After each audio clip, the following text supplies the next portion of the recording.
Good morning friends. सशब्द प्रतिदिन dictation start. पिछले कुछ समय से रोज़मर्रा की ज़रूरतों के सामान की कीमतें आम लोगों की पहुंच से दूर होती जा रही हैं। ऐसे में सरकार की कोशिश यह होनी चाहिए थी कि वह लोगों को महंगाई से राहत दिलाने के लिए ऐसे उपाय निकाले ताकि आम आबादी के बीच आय और खर्च को लेकर संतुलन बना रहे।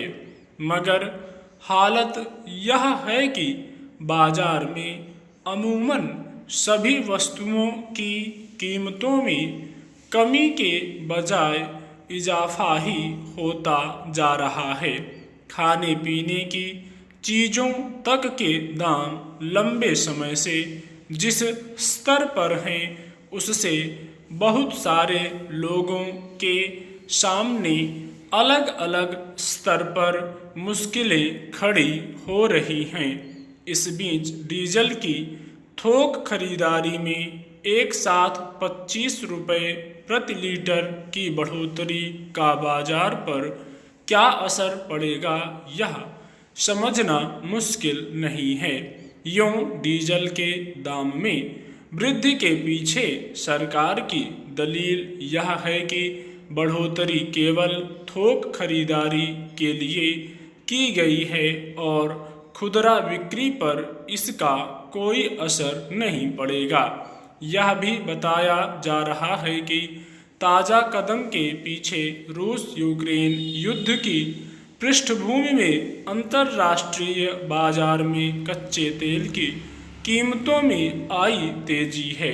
इसकी वजह से बस या माल जैसे व्यावसायिक परिसरों के लिए डीजल की खरीदारी से तेल कंपनियों को नुकसान हो रहा था।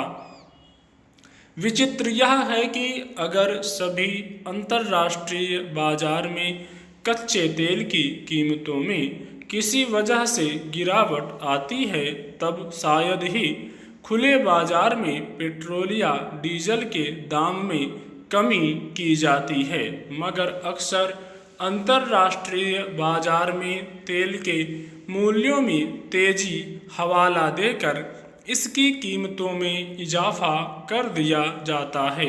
सवाल है कि अगर बड़े वाहनों, व्यावसायिक परिसरों, हवाई अड्डों और औद्योगिक इस्तेमाल में खपत के लिए इतनी ऊंची कीमत पर डीजल खरीदा जाएगा तो क्या इसका असर इनसे संबंधित व्यवसायों पर नहीं पड़ेगा?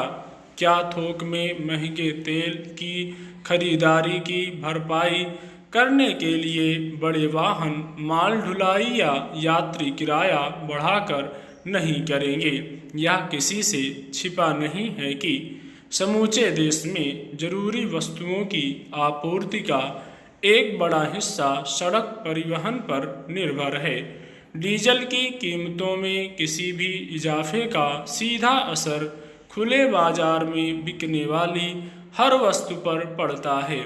ऐसे में डीजल की खुदरा कीमतों में बढ़ोतरी नहीं होने का आश्वासन सिर्फ दिलासा भर है। दरअसल बीते कुछ वक्त से पेट्रोल और डीजल के दाम स्थिर रहे थे। माना जा रहा है कि इसके पीछे विधानसभा चुनाव बड़ी वजह रहे जिसमें महंगाई का असर वोटों पर पड़ सकता था। अब 5 राज्यों में चूंकि चुनाव खत्म हो गए हैं इसलिए एक साथ 25 रुपये प्रति लीटर की बढ़ोतरी के बावजूद इसका कोई राजनीतिक जोखिम नहीं है। लेकिन क्या एक लोकतांत्रिक ढांचे में किसी भी सरकार के ऐसे रुख को जनपक्षीय कहा जा सकता है?